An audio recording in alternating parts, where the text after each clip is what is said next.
Hi, this is Robert from Lounge Audio. I'd like to talk about how I got the idea to build the LCR Mark III in the first place. It all started about 15 years ago when I built a equalizer for recording studio purposes.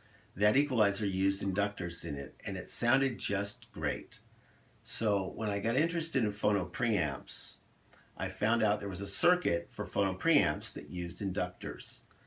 And because of the sound of the equalizer sounding so good, I went and did a lot of research on this phono preamp that used inductors. I found out that the circuit started in the 70s with a company called Tango Transformers, and they built a module that had the inductors that you needed to build the circuit with, and they wanted you to build it with their transformers that they also made for vacuum tubes.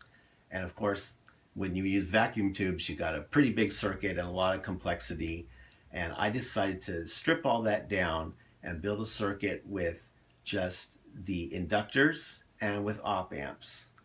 Now the problem is the op amps were easy to engineer, but the inductor part, there were no inductors available without getting custom units that I could find. So I went through catalogs and I searched the net, and after a couple months, I found a part that was a normal off-the-shelf part from an electronic supplier that had enough inductance to make the RIAA circuit that makes the phono preamp possible.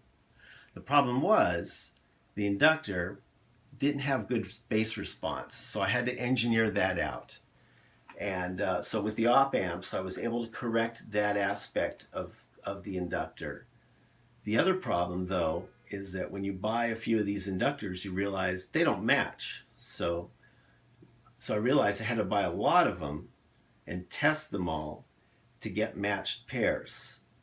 And so once all that was taken care of, then I used high-speed op amps and a good dual mono power supply, and that's how I got the LCR Mark III.